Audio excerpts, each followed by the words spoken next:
ചേട്ടൻ ആർക്കിടെക്ട് എന്നല്ലേ പറഞ്ഞേ? ആർക്കിടെക്ട് ആണോ? അങ്ങനെയല്ലേ പറഞ്ഞത്? ആണ്. ഞാനും പഠിച്ചതാ, അറിയില്ലേ? പിന്നെ അറിയാം അറിയാം. പക്ഷെ ഈ സുഭാഷ് ചേട്ടൻ അങ്ങനെയുള്ള ഒരു ആർക്കിടെക്ട് അല്ല. പിന്നെ അത് പിന്നെ ഈ മൊത്തം കാര്യങ്ങളൊക്കെ നോക്കി നടത്തുന്ന ഒരു ആർക്കിടെക്ട് ഇല്ലേ? അത് സൂപ്പർവൈസർ അല്ലേ? അതെ അതന്നെ. പക്ഷെ ഈ ആർക്കിടെക്ടിന്റെ പവർ ഉള്ള സൂപ്പർവൈസർ എന്നാ ഞാൻ ഉദ്ദേശിച്ചത്. ചേട്ടന്റെ ഓഫീസില് എനിക്കൊരു ജോലി കിട്ടോ? ഒരു അസിസ്റ്റന്റ് ആയിട്ടായാലും മതി. കയ്യിലെ സർട്ടിഫിക്കറ്റ്സ് ഒന്നും ഇല്ലാത്തോണ്ട് വേറെ എവിടെയും ജോലി കിട്ടില്ല. അതാ ഇയാളുടെ ചേട്ടന്റെ ഓഫീസിൽ തന്നെ ജോലി ചെയ്താലോന്നാ ഞാൻ വിചാരിക്കുന്നത്. അത് നല്ലതാ നല്ലതാ. പക്ഷേ അങ്ങനെ സ്ഥിരമായിട്ടൊരു ഓഫീസ് ഒന്നും ചേട്ടനില്ല. ഈ ഓരോ കമ്പനിയുടെയും വർക്ക് മാറി മാറി ചെയ്യേ. ചിലപ്പോ തനിയൊരു വർക്ക് ഏറ്റെടുത്ത് ചെയ്യുകയും ചെയ്യും. അപ്പൊ എന്നെ അപ്പോയിന്റ് ചെയ്യാൻ എളുപ്പമായിരിക്കുമല്ലോ. ആണോ? ആവൂലോ. എന്നാ പിന്നെ ഞാനതൊന്ന് സംസാരിച്ചാലോ? അയ്യോ അത് വേണ്ട. എന്തുപറ്റി? അല്ല എന്നോട് പറഞ്ഞതാണല്ലോ, അത് ഞാൻ ചോദിച്ചോളാം. എനിക്ക് ചോദിക്കാൻ ബുദ്ധിമുട്ടൊന്നുമില്ല. അയ്യോ വേണ്ടതേ വേണ്ട, ഞാൻ ചോദിച്ചോളാം. വെറുതെ എന്തിനാ ഇയാള് ചോദിക്കുന്നത്? ഒരു കാര്യം കൂടി ചോദിക്കണമെന്നുണ്ടായിരുന്നു. ഈശ്വര, ഇനിയും കാര്യം എന്താ? നിങ്ങൾ 3 പേരും ജോലി ചെയ്തിട്ടും ഈ വീടെന്താ ഇങ്ങനെ? അത് ഇതൊന്നും ചെയ്യാൻ പറ്റില്ലെന്നേ. അതെന്താ, വല്ല കേസും ഉണ്ടോ? അതെ അതന്നെ. ഈ വല്യച്ഛനായിട്ട് ഒരു കേസ് നടക്കുന്നുണ്ടേ. അത് കഴിഞ്ഞ ഇത് മൊത്തം ഒന്ന് ഇടിച്ച് നിരത്തിയിട്ട് ഒരു വീട് വെക്കണം. അപ്പൊ ഈ വീടിന്റെ ഡിസൈൻ ചേട്ടന്റെയാന്ന് പറഞ്ഞത്? ഈശ്വര, അങ്ങനെയും പറഞ്ഞിട്ടുണ്ടോ? ഇതിന്റെയോ? അല്ലല്ല, ഇതിന്റെ അല്ല. അത് ഇവിടെ പണിയാൻ പോകുന്ന വീടിന്റെ ഡിസൈൻ എന്നാ ഞാൻ ഉദ്ദേശിച്ചത്. അതെ, അന്ന് ഇയാൾ ആ കങ്കാരുമായിട്ടുള്ള കല്യാണത്തിന്റെ ടെൻഷനിലായതുകൊണ്ടേ ഞാൻ പറഞ്ഞൊന്ന് ശരിക്കല്ല കേട്ടത്. അതാ. എന്നാ പിന്നെ ചെന്ന് കിടന്നോ. പുറത്ത് നല്ല മഞ്ഞുണ്ടേ, പനി പിടിക്കണ്ട. Good night. Good night. അയ്യോ ഈശ്വര, എന്തൊക്കെയാ ചപ്പാത്തി കടലക്കറിയാക്കോ? മുട്ടക്കറിയാക്കിയാലോ? ഒരു കടലക്കറി. ഹലോ. സുഭാഷ് ചേട്ടന് വേണ്ടി സത്യം ചെയ്ത ത്യാഗി ഉറങ്ങാൻ വരുന്നു. മതി, ഇയാൾ പോയേ. ഇയാളുടെ കല്യാണം കഴിഞ്ഞതല്ലേ? ചെന്ന് അകത്ത് കിടക്കും. നീ എന്തോടാ ഇങ്ങനെ? നിനക്ക് പറഞ്ഞൊന്നും മനസ്സിലായില്ലേ? ഇല്ല, ഞങ്ങൾക്ക് മനസ്സിലാവില്ല. ചേട്ടാ, എനിക്കില്ലാത്ത പ്രശ്നം നിങ്ങൾക്ക് എന്തിനാ?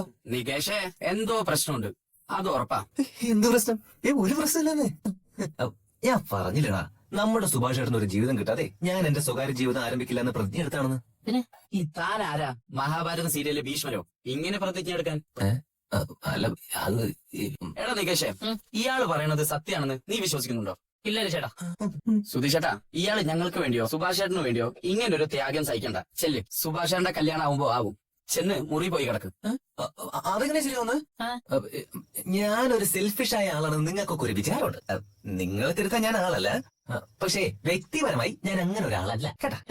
24 മണിക്കൂറും ഈ വീടിനെ പറ്റിയും എന്റെ സുഭാഷ് ചേട്ടനെ പറ്റിയും നിങ്ങളെ പറ്റിയൊക്കെ ആലോചിക്കുന്ന ഒരു നല്ല മനസ്സെനിക്കുണ്ടോ? ഒന്നും മിണ്ടാണ്ടിരിക്കണോ സുധീഷ് ചേട്ടാ? ഈ പറഞ്ഞേനെ നമ്മുടെ അച്ഛൻ ഒരു വാക്ക് പറയും, നട്ടപ്പാതിരിക്ക് നട്ടാൽ മുളയ്ക്കാത്ത നോണ. അയ്യോ എന്തോടാ, സത്യമാണോ ഞാൻ പറയുന്നത്? ഞാൻ ഇടയ്ക്കിടയ്ക്ക് പറയാറില്ലേ, അവസരം കിട്ടിയ ആരെങ്കിലും കല്യാണം കഴിച്ച് ഈ വീട്ടിൽ എസ്കേപ്പ് ആണോന്ന് ഇല്ലേ? അതെ, അതിപ്പോഴും ചെയ്യാലോ. പക്ഷെ അത് ചെയ്തു കഴിഞ്ഞപ്പോഴേ നിങ്ങളെയൊക്കെ വിട്ടു പോവാൻ തോന്നുന്നില്ലടാ. നിങ്ങൾ വിശ്വസിച്ചാലും ഇല്ലെങ്കിലും ശരി, നമ്മുടെ സുഭാഷ് ചേട്ടന് ഒരു പെണ്ണ് കിട്ടി ഒരു ജീവിതം തുടങ്ങാതെ ഞാൻ എന്റെ സ്വകാര്യ ജീവിതം ആരംഭിക്കില്ല. അതിനിപ്പോ എത്ര വർഷം എടുത്താലും എത്ര യുഗം എടുത്താലും വേണ്ടില്ല. അത്ര ഓവർ ആക്കണോ ചേട്ടാ? നിങ്ങൾക്ക് ഇതൊന്നും ഉൾക്കൊള്ളാൻ പറ്റാത്തോണ്ടാ? അല്ല, പറ്റുന്നൊരു ഉദാഹരണം ഞാൻ പറയാം, കേക്ക്. അതായത് ഞങ്ങൾ സന്തോഷത്തോടെ വിവാഹ ജീവിതം ആരംഭിച്ചു എന്ന് വെക്കുക.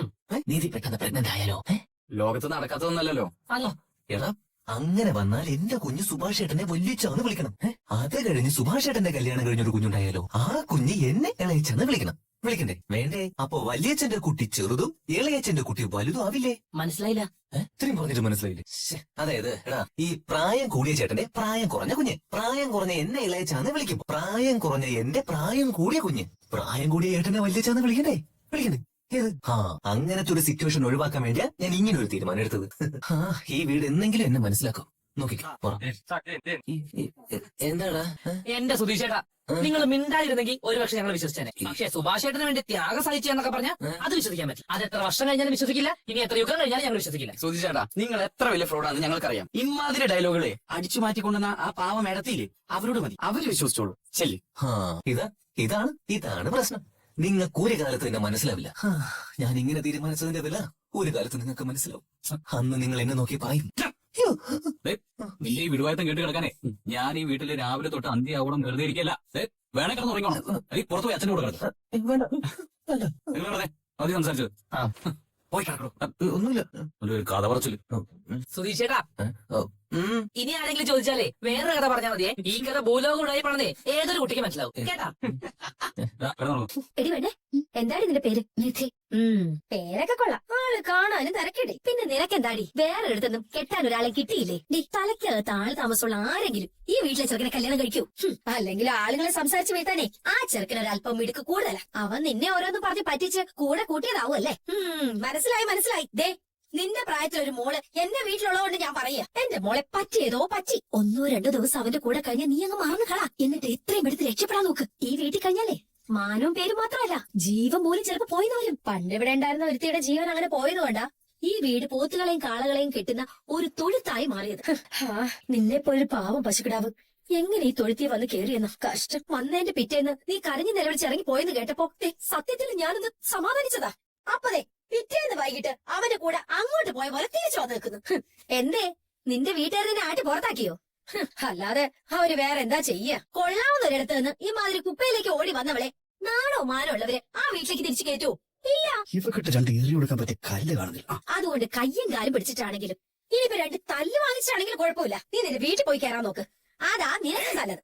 അയ്യോ അയ്യോ നിക്കടി അവിടെ. അനങ്ങാതെ നിക്കടി. അയ്യോ അയ്യോ ഏയ്, ഞാൻ ചാടി ചാടി ഡാൻസ് ചെയ്യാതെ അവിടെ നിക്കടി. കല്ല് നിന്റെ മണ്ടക്കിട്ട് കൊള്ളാം. എന്തിനാണ് എന്നെ അറിഞ്ഞത്? നീ എന്തിനാടി ഇപ്പൊ ഇങ്ങോട്ട് വന്ന് കഥാപ്രസംഗം നടത്തുന്നേ? നിന്റെ നാക്ക് മടക്കി അണ്ണാക്കിട്ടോണ്ട് വെറുതെ ഇരിക്കാൻ പറ്റില്ലേ അവിടെ? അന്ന് താൻ എന്റെ ചേട്ടനെ തല്ലിക്കൊല്ലാൻ നോക്കി. ഇപ്പൊ എന്നെ കല്യാണം കൊല്ലാൻ നോക്കുന്നു. അന്ന് ഞാൻ നിന്നെ തല്ലാൻ വന്നതേ ഉള്ളൂ. ഇപ്പൊ നീ കാണിച്ച പണിക്ക് ഇവിടെ തന്നെ ഇട്ട് നിന്നെ കഴുത്ത് ഞെരിച്ച് കൊല്ലുവാണ്. പിന്നെ ഇയാൾ ഞെരിക്കാൻ വരുമ്പോ ഞാനങ്ങ് കൈ കെട്ടി നിന്ന് തരല്ലേ? ഞെരിച്ചോന്നും പറഞ്ഞു. ഏയ്, നിനക്ക് നിന്റെ ആ ചോട്ടിന് വേറെ പണിയൊന്നുമില്ലടി. കഥയും കഥാപ്രസംഗമൊക്കെ നിന്റെയൊക്കെ വീടിന്റെ ഉമ്മറത്. ഇവിടെ വേണ്ട. ഇപ്പൊ ഇറങ്ങിക്കൊണ്ടു താൻ പോടോ അവിടുന്ന്. പറഞ്ഞത് മനസ്സിലാക്കി നിനക്ക് കൊള്ളാം. നിന്നോടടി പോവാ. നിന്നെ ഓടി വീട് നിൽക്കുന്നവരെ നീ നിന്നു പോയത്. ഓടി കൺട്രി റാസ്കൽ. ഒരു കളിയാണെന്ന് കരുതിയാ മതി. നോക്കട്ടെ.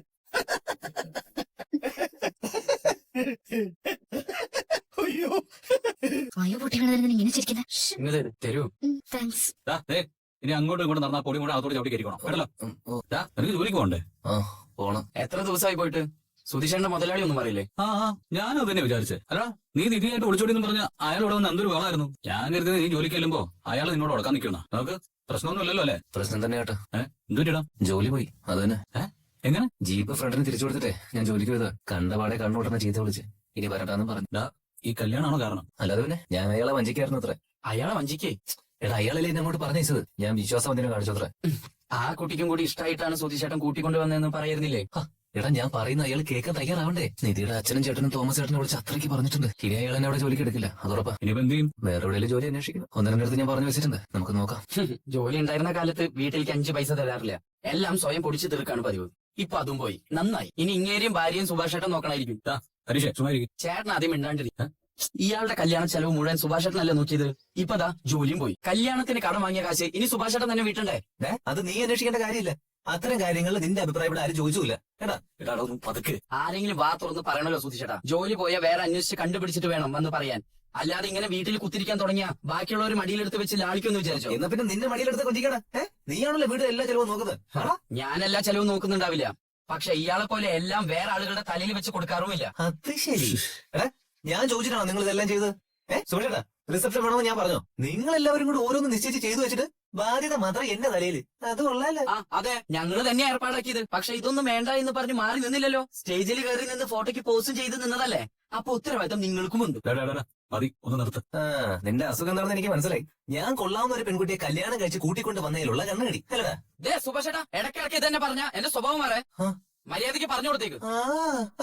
നീ എന്തിനാ? വാ വാ വാ കാണടാ. മതി നീ അത് കയറിപ്പോ. നീ അപ്പുറത്ത് പോ. എന്തുവാണ് അവനല്ലേ വെറുതെ. ഇവൻ ഇങ്ങനെയാ. നീ ചെറിയ ചെറിയ കാര്യങ്ങൾക്ക് ആ ചെറുക്കനായിട്ട് വഴക്കുണ്ടാക്കും. എന്താ കാര്യം? ഏയ് ഒന്നുമില്ല. ഈ ബ്രദേഴ്സിന്റെ ഇടയിലുള്ള ഒരു സൗഹാർദ്ദപരമായ സംവാദം. അതായത് an intellectual discourse. But always ends in physical conflict, അല്ലേ? ഇടത്തേക്ക് സിം കാർഡ് അല്ലേ വേണ്ടത്? ഫോണും വേണം. അപ്പൊ ഊരിക്കളഞ്ഞെന്ന് പറഞ്ഞത് സിം കാർഡ് അല്ലേ? ഫോൺ അടക്കം വലിച്ചെറിഞ്ഞു. ഇല്ലെന്നേ, ഫോൺ ഞാൻ ബാഗിൽ വെച്ചിരുന്നതാ, ഇപ്പൊ കാണാനില്ല. ബാഗിലായിരുന്നു ഉറപ്പാണോ? എന്റെ ഓർമ്മ അതാ. പക്ഷെ സുധീഷ് പറയുന്നത് ഓടുന്നതിനിടയിൽ താഴെ വീണ് പോയിട്ടുണ്ടാവുന്ന. സിം എന്തിനാ ഊരിക്കളഞ്ഞേ? അത് സുധീഷാ പറഞ്ഞത്, വീട് വിട്ട് പോരുമ്പോ ട്രേസ് ചെയ്യാതിരിക്കാൻ. അതിന് ഓഫീസ് വെച്ചാൽ പോരായിരുന്നു. അല്ലെങ്കിൽ ആ സിം ഊരിയെടുത്ത് ആ ഫോൺ കൈ വെക്കായിരുന്നല്ലോ. അങ്ങനെയായിരുന്നെങ്കിൽ ആ ഫോൺ തന്നെ ഇപ്പോഴും ഉപയോഗിക്കായിരുന്നു. ശരിയാണല്ലോ, ആ ബുദ്ധിയൊന്നും അപ്പൊ പോയില്ല. എഞ്ചിനീയറിംഗ് കോമേഴ്സ് എന്നുള്ള വ്യത്യാസമില്ല. കൊമേഴ്സുകാർക്ക് കോമൺ സെൻസ് കൂടും. ഒന്ന് നിന്നേ മോളെ, നീയല്ലേ ആ ഭാസ്കരന്റെ വീട്ടിൽ വന്ന പുതുപ്പെണ്ണ്? കണ്ട നല്ലൊരു വീട്ടിലെ കുട്ടിയല്ലേ? നിന്റെ യോഗം മോളെ, അല്ലാതെ എന്ത് പറയാനാ? വാ സുശീലേ. എടതി ആ പോലീസിന്റെ പേര് സുശീല എന്നല്ലേ പറഞ്ഞത്? എന്ത് നല്ല ശീലല്ല അവരുടെ. അവരുടെ ഡ്യൂട്ടി കഴിഞ്ഞു, നമുക്ക് പോവാം. ഞാനൊരു കാര്യം ചോദിക്കട്ടെ, ആ. എന്താ എല്ലാരും ഇങ്ങനെ ഒരുമാതിരി നോക്കുന്നേ? നിങ്ങളുടെ വീട് അത്രയും കുഴപ്പം പിടിച്ചതാ? കണ്ടിട്ട് എന്ത് തോന്നുന്നു? വീട് പഴയതാ, എന്നാൽ അത് വേറെ പ്രത്യേകിച്ച് കുഴപ്പമൊന്നും തോന്നിയില്ല. ആ വീട് ഒരു സ്പെഷ്യൽ വീട് എടുത്തമേ. അവിടെ ഉള്ളവരൊക്കെ സ്പെഷ്യൽ ആകാരും. അതുകൊണ്ട് ഇടത്തി സ്പെഷ്യൽ ആണ് അവർക്ക് തോന്നുന്നത്. അപ്പൊ നമ്മൾ എന്ത് ചെയ്യണം? അവരെയൊക്കെ സ്പെഷ്യൽ ആണെന്ന് കാണിക്കാൻ ദേ ഇങ്ങനെ അങ്ങ് നടക്കണം. അനിയന്മാരിൽ വെച്ച് സുഭാഷ് ചേട്ടന് ഏറ്റവും ഇഷ്ടം നികേഷിനാന്ന് തോന്നുന്നല്ലേ? സുഭാഷേട്ടന് എല്ലാവരും ഇഷ്ടം. ഏറ്റവും താഴെ ആയതുകൊണ്ട് എന്നോടൊരു പൊടിക്ക് കൂടുതലുണ്ടാവും, അത്രേ ഉള്ളൂ. സുധീഷ് എന്നോട് പറഞ്ഞത് നിങ്ങൾ ചേട്ടാനിയന്മാര് തമ്മില് ഭയങ്കര സ്നേഹമാന്നാ, നല്ല അടുപ്പാന്നൊക്കെയാ. എന്നിട്ട് സുധീഷ് ഹരീഷും തമ്മിൽ എപ്പോഴും അടിയാണല്ലോ. അത് പറയാതിരിക്കാൻ ഭേദം. ഏടത്തേക്ക് അറിയോ, സുധീഷേട്ടൻ ഒരു കാര്യം വന്നാൽ ആദ്യം ചാടി പുറപ്പെടുന്നത് ഹരീഷേട്ടനായി. എന്നാലോ നേരിട്ട് കുറച്ചേരം സംസാരിച്ച രണ്ടുപേരും അടിയാ. ഈ ചില വീട്ടിൽ നായക്കൾ കണ്ടിട്ടില്ലേ? സമയത്ത് തമ്മിൽ ഭയങ്കര അടിയായിരിക്കും. പക്ഷെ പുറത്തുനിന്ന് ഒരു നായ വന്നാ രണ്ടും ഒറ്റക്കെട്ടായി വന്ന നായനെ കടിച്ചു പിടിക്കും. അതുപോലത്തെ ആളവര്. എന്താ വേണ്ടേ? ഒരു ഫോൺ, പിന്നെ സിം കാർഡ്. ഏത് ഫോണാ വേണ്ടേ? ഫോൺ കുറഞ്ഞത് ഏതായാലും മതി. മതി. ഇത് മതിയോ? മതി. പൊട്ടിക്കട്ടെ. ഈ സിം കാർഡ് മാഡത്തിന്റെ പേരല്ലേ? അതെ. നല്ല ഫോൺ. ആധാർ കാർഡ് തരുമോ? അയ്യോ, എന്തുപറ്റി? ആധാർ കാർഡ് എടുത്തില്ലടാ. കോപ്പി ഉള്ളത് ഫോണിലായിരുന്നു, അത് കളഞ്ഞും പോയി. ആധാറോട്ട് ലിങ്കുള്ള ഫോൺ നമ്പർ ഏതാ? ആ സിമ്മ മിസ്സായത്. അപ്പൊ അതിന്റെ ഡ്യൂപ്ലിക്കേറ്റ് എടുക്കണം. അതിന് ആദ്യം പോലീസ് സ്റ്റേഷനിൽ പോയി ഫോൺ മിസ്സായെന്ന് പരാതി കൊടുക്കണം. ഇടത്തേക്ക് നടക്കാൻ ഒരു ഫോൺ പോരെ? ഇതാ എന്റെ ആധാർ വെച്ച് പുതിയ നഷ്ടം എടുത്തു. ഇത് ഈസിയാ. എന്നാ വേഗം ആയിക്കോട്ടെ. ഒരു ഫോട്ടോ എടുക്കണമായിരുന്നു. എന്റെയോ? അതെ, ഒന്ന് അങ്ങോട്ടേക്കാവും. അതെ, ആ. സോഷ്യൽ മീഡിയയിൽ ഇടാനല്ല, പുതിയ കണക്ഷൻ എടുക്കാനാ. ഒന്ന് നേരെ എന്നാ മതി. ഉം. ഓക്കെ, 2 മണിക്കൂർ കഴിഞ്ഞാൽ ആക്റ്റീവ് ആവും. ആധാർ കാർഡ് എടുത്തോട്ടെ. എടുത്തോ. Thank you. എത്രയായി? രണ്ടും കൂടെ 15,200. ഓക്കെ. വാന്ന് എന്താടാ? അല്ല, ഞാൻ നിധിയുടെ അടുത്ത് ഒരു ചെറിയ നുണ പറഞ്ഞു. ഒരു നുണ? നീ നുണ മാത്രമേ അവളുടെ അടുത്ത് പറഞ്ഞിട്ടുള്ളൂ എന്ന് പറ. അവള് ചെയ്തത് വലിയ തെറ്റ് തന്നെയാ, സമ്മതിക്കുന്നു. കൊള്ളാവുന്നൊരു വീട്ടിലേക്ക് അവള് പോയതെങ്കിൽ പോയി തൊലയിട്ടെന്നെങ്കിലും വിചാരിക്കായിരുന്നു. പറഞ്ഞ് മനസ്സിലാക്കി കൂട്ടിക്കൊണ്ട് വന്നാലോന്ന് എന്റെ മനസ്സ് പറയുന്നു. സുഭാഷേട്ടൻ ഇതുവരെ എത്ര പെണ്ണുണ്ടെന്ന വിചാരം? 13 വരെ. എന്നിട്ട് ആരും ഇഷ്ടപ്പെട്ടില്ലേ? അവസാനം പോയ വീട്ടിലെ പെൺകുട്ടിക്ക് പരിപ്പോട് ഉണ്ടാക്കാൻ പഠിപ്പിച്ചതാ.